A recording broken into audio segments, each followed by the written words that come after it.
Good morning friends. Last video में हम लोगों ने स्टडी की थी लेसन नंबर 5, जिसमें हम लोगों ने तरह के बल के प्रकार, गुरुत्वाकर्षण बल, पेशीय बल, मैग्नेटिक फोर्स, इन सब तरह की चीजों का अध्ययन किया था। साथ में हमने चाल, गति, ये सब चीजों का अध्ययन किया था। अगर आपने वीडियो देखी है दैट्स वेरी गुड थिंग, नहीं देखी है तो उस वीडियो को आप देख लीजिएगा, वो आपके काम की वीडियो है। और ये जो आज लेसन स्टार्ट होने जा रहा है ये बीटीसी फर्स्ट सेमेस्टर का लास्ट लेसन है। इसके बाद आपकी साइंस की बुक फिनिश हो जाती है।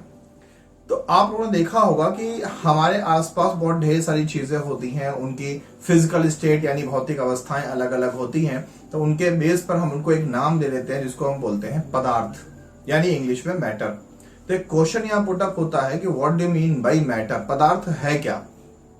तो बहुत सीधी सी बात है कि कोई भी ऐसी चीज जो कि अपना द्रव्यमान रखती हो, जिसके पास अपना एक मास हो, साथ में उसके पास स्थान घेरने के लिए प्रॉपर्टी हो, यानी कि कोई भी ऐसी वस्तु जिसके पास द्रव्यमान होता है, साथ ही जो स्थान घेरता है, उसी को हम पदार्थ कहते हैं। तो मैं जितेंद्र मिश्रा ब्रिलियंट विजन में आपको स्वागत करता हूं। उम्मीद करता हूं कि आपने मेरे चैनल को सब्सक्राइब कर लिया होगा। अगर ऐसा है दैट्स वेरी गुड थिंग। अगर नहीं किया है तो it's my humble request to you कि प्लीज चैनल को सब्सक्राइब कर लीजिए, जिससे मेरे अपडेट्स आप तक पहुंचते रहें। तो शुरू करते हैं इस वीडियो को।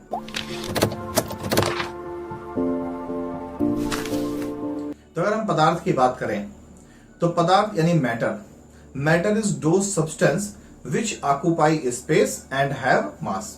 हिंदी में अगर हम बात करें तो ऐसी वस्तु जो कुछ द्रव्यमान मीन मास तथा आयतन यानी वॉल्यूम रखता है, पदार्थ कहलाता है। Each and every that substance which have mass and occupy the space is known as matter. और मैटर यानी पदार्थ की तीन अवस्थाएं होती हैं। तीन अवस्थाओं को आपने बहुत छोटे से क्लासेस से पढ़ना शुरू किया होगा। ठोस, द्रव, गैस, जिसको आप सॉलिड, लिक्विड और गैस कहते हैं। ये जो पदार्थ होते हैं, जैसे स्थान घेरने की बात आई तो आपने कार देखा होगा। ये कार को अगर हम कहीं खड़ा करेंगे तो वो कार कुछ ना कुछ स्थान घेर लेगा। साथ ही अगर उस कार को हम वेट करें, मेजर करें, तो उस कार का कुछ ना कुछ वजन आएगा बन करके। जो भी हो उस कार का वजन 10 किलो, 25 किलो, 50 किलो, जो भी हो। एक साइकिल की बात कर लीजिए, साइकिल, उसका भी कुछ ना कुछ मास यानी वजन होगा। साथ ही उस साइकिल को कहीं खड़ी करेंगे तो उतना स्थान वो ऑक्यूपाई करेगा।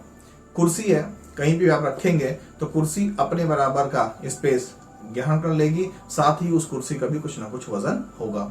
कागज की बात कर लें, कागज जो कि बहुत हल्का होता है मगर इसका भी कुछ ना कुछ मास यानी वजन होता है। साथ ही यह भी स्थान घेरता है। कुछ ऐसी भी चीजें हैं जो हमें दिखती नहीं है मगर वो पदार्थ हैं, जैसे वायु हमें दिखती नहीं है मगर वायु का कुछ ना कुछ द्रव्यमान यानी मास होता है और प्लस वायु स्थान घेरती है। ये तो आपने गैस सिलेंडर में भी देख रखा है, या बैलून में आप हवा भरते हो उसमें भी आपने इसको रियलाइज किया है। साथ ही इन ठोस, द्रव और गैस के अलावा भी प्लाज्मा, अतिशीतित द्रव, ये भी पदार्थ की कुछ अवस्थाएं होती हैं जो कि स्पेसिफिक प्रॉपर्टीज हैं। इनकी हम बात यहाँ पर नहीं करते हैं।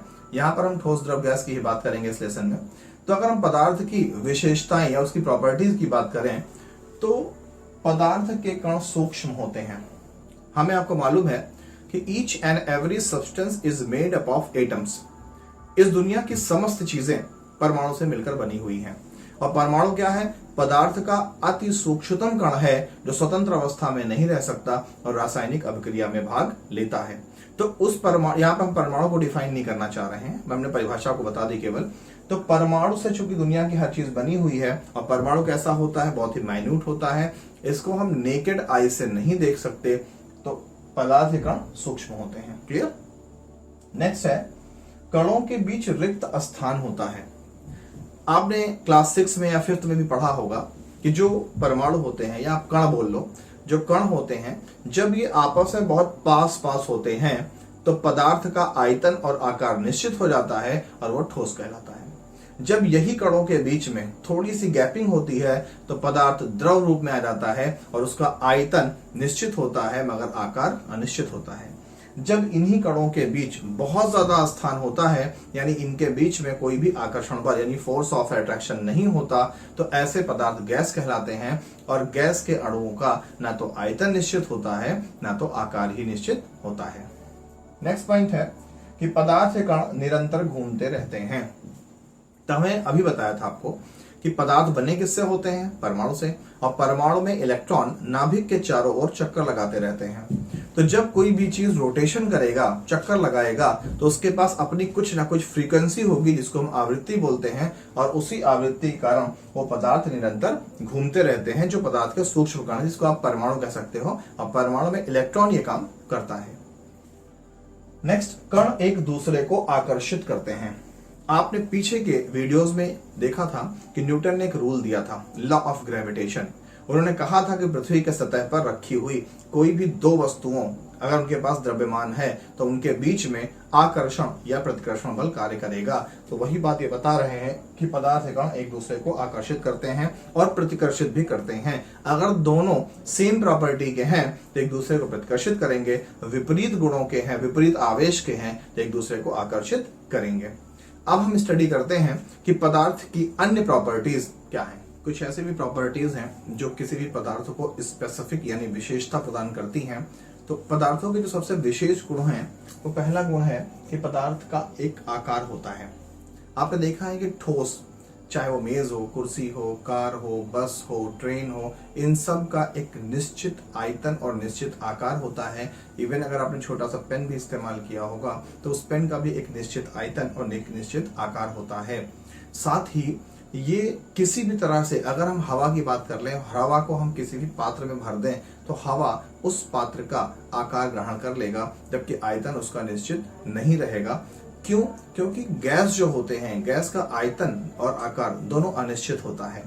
ठोस का आयतन और आकार निश्चित होता है और द्रव का आयतन निश्चित होता है, आकार अनिश्चित होता है। जैसे अगर हम 500 ml आधा लीटर पानी लें और उसको यू शेप के ट्यूब में डाल दें तो उस पानी से यू शेप का आकार बन जाएगा।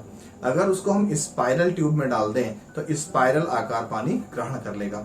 अगर उसको हम किसी भी शेप में ट्यूब में डाल दें तो जिस आकार का ट्यूब होगा उसी आकार का वो पानी आकार ग्रहण कर लेगा।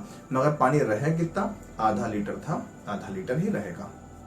ऐसे ही किसी भी ठोस पदार्थ की बात करें, अगर उसको हम कहीं पर रख दें, जैसे हमने आधा किलो अनाज कहीं पर रखा, तो आधा किलो अनाज जहां भी रखेंगे वो वहां पर स्थान घेर लेगा। तो एक तो पदार्थ का ये गुण हो गया, दूसरा उसका अपना द्रव्यमान होगा, तीसरा अनाज के दानों का जो भी आकार था आकार वही रहेगा और अनाज की मात्रा भी जितनी आपने रखी थी उतनी ही रहेगी। लेकिन गैस की अगर हम बात करें तो गैस को हम संपीड़ित कर सकते हैं, यानी कि अगर हम प्रेशर बढ़ाएं तो उसको हम दबा सकते हैं। तो इतनी गैस को, यानी आयतन कितना है? इतना, लेकिन अगर हम प्रेशर बढ़ा दें तो गैस घट के इतना हो जाएगी, यानी उसका आयतन घट जाएगा। तो इसका ये मतलब हुआ कि केवल गैस एक ऐसा पदार्थ है जिसका आयतन और आकार दोनों अनिश्चित होता है। नेक्स्ट, पदार्थ स्थान घेरता है। ये दूसरी सबसे मेन प्रॉपर्टी है। आपने देखा होगा कि कोई भी पदार्थ, जैसे आप मेज ले लीजिए, लैपटॉप ले लीजिए, कुर्सी ले लीजिए, पेन ले लीजिए, मोबाइल ले लीजिए, कहीं भी अगर आप किसी मेज पर रखते होंगे तो उस मेज पर कुछ ना कुछ स्थान ये घेर लेता होगा। अगर हम गैस को भी किसी गुब्बारे के अंदर भर दें तो गुब्बारा भी फूल जाता है, यानी गैस भी स्थान घेरता है। तो गैस क्या है? एक पदार्थ है। पानी को हम किसी बर्तन में भर दें तो पानी उस बर्तन में स्थान को घेर लेगा, या है पानी, ये भी एक पदार्थ है। नेक्स्ट, पदार्थ में भार होता है। आपने शुरुआत में ही पढ़ा है कि जो आयतन घेरे और जिसके पास अपना वजन यानी भार हो उसी को हम पदार्थ कहते हैं। तो चाहे छोटे से छोटी चीज हो, जैसे हम वायु की बात कर लें, वायु हमें दिखती भी नहीं है, लेकिन वायु को अगर किसी स्थान पर हम भर दें तो वायु का अपना कुछ ना कुछ भार यानी द्रव्यमान होगा और साथ ही वो कुछ ना कुछ स्थान घेरेगी। सरसों के दाने की बात कर लीजिए, जो कि सबसे छोटा आप मानते हो, जिसको हम हाथों से पकड़ सकते हैं, तो उस पदार्थ भी कुछ ना कुछ, चाहे माइक्रोन में चाहे मिलीग्राम में, वो स्थान घेरता है। साथ ही उसका कुछ ना कुछ द्रव्यमान होता है, चाहे वो मिलीग्राम हो चाहे वो माइक्रोग्राम हो। तो इसका मतलब यह हुआ कि पदार्थ में भार होता है। नेक्स्ट है विलेयता या घुलनशीलता। विलेयता का मतलब होता है घुल जाना। जैसे हम पानी में शक्कर डालें तो हिला दें तो शक्कर पानी में गायब हो जाता है। इसका मतलब ये हुआ कि शक्कर पानी में विलीन हो गया। मैंने विलियन नाम के टॉपिक में इसको आपको एक्सप्लेन किया था क्लास 12 वाले में, उसको आप देख लीजिएगा। तो जो भी पदार्थ होते हैं, पीछे भी आपने पढ़ा था कि पदार्थ के कणों के बीच में खाली स्पेस होता है। इसका अच्छा सा एग्जाम्पल आप समझिए। जैसे रोड पर कभी आपने खड़ंजा लगता हुआ देखा हो, जैसे ईंटों को आपस में रख दिया जाए तो बगल में सटा सटा करके, तो दो ईंटों के बीच में कुछ ना कुछ गैपिंग रहेगी, जैसे हम लोगों की उंगलियों के बीच में गैपिंग होती है। तो मान लीजिए कि ये पदार्थ के कण हैं, तो अगर हम ये जो बीच में गैपिंग है, इस गैपिंग के आकार का कोई भी पदार्थ डाल दें तो वो इस गैपिंग में, यानी दो पदार्थों के बीच में, दो कणों के बीच में जो स्पेस है उसमें जाकर बैठ जाएगा। इसी को बोलते हैं विलेयता, यानी विलीन हो जाना। ऐसे ही पानी के अणुओं के बीच में कुछ ना कुछ स्पेस होता है, तो जो हम शक्कर या नमक उसमें डालते हैं, वो घुलने के बाद क्योंकि शक्कर और नमक के कणों का आकार बहुत छोटा होता है, तो पानी के उन अणुओं के बीच में जाकर वो सेट हो जाते हैं और हम बोलते हैं कि शक्कर या नमक पानी में घुल गया। और इसीलिए विलेयता होने के बावजूद उस पदार्थ का आयतन नहीं बढ़ता। क्यों? क्योंकि पानी के अणुओं के बीच में जाके शक्कर बैठा है, ना कि शक्कर ने अलग से कुछ स्पेस लिया है, इसलिए आयतन जितना था उतना ही रहेगा। अगर आपने एक गिलास पानी ले रखा है और उसमें आपने 1 चम्मच शक्कर, 2 चम्मच शक्कर, 3 चक्कर शक्कर डाल दिया है, तो पानी बाहर नहीं निकल जाएगा, पानी गिलास में उतना ही रहेगा, क्योंकि शक्कर जाकर के पानी के अणुओं के बीच में बैठ जाएगा। हाँ, पानी गाढ़ा होता चला जाएगा। तो ये सबसे खास है। नेक्स्ट, विसरण। विसरण को हम इंग्लिश में बोलते हैं डिफ्यूजन। मोस्ट इंपॉर्टेंट है, बहुत पूछा जाता है विसरण से या परासरण से आप क्या समझते हो। तो परासरण एक अलग प्रॉपर्टी है, कहीं आएगी मैं बताऊंगा आपको। यहाँ डिफ्यूजन को समझते हैं। चाहे द्रव हो चाहे गैस हो, इन अणुओं में एक बहुत बड़ी विशेषता होती है कि ये उपलब्ध स्थान में एक समान रूप से फैल जाते हैं। जैसे अगर हम कोई परफ्यूम ले लें, अगरबत्ती ले लें और किसी कमरे के कोने में ले जाकर जला दें, तो उसकी गंध यानी उसकी जो वायु है वो पूरे कमरे में फैल जाएगी। इसी क्रिया को हम विसरण कहते हैं। तो अगर परिभाषा की बात की जाए तो किसी भी द्रव या गैस द्वारा उपलब्ध आयतन में समान रूप से वितरित हो जाना, इसी को विसरण कहते हैं। Mean the equal and even distribution of the gas or liquid in occupy space is known as diffusion.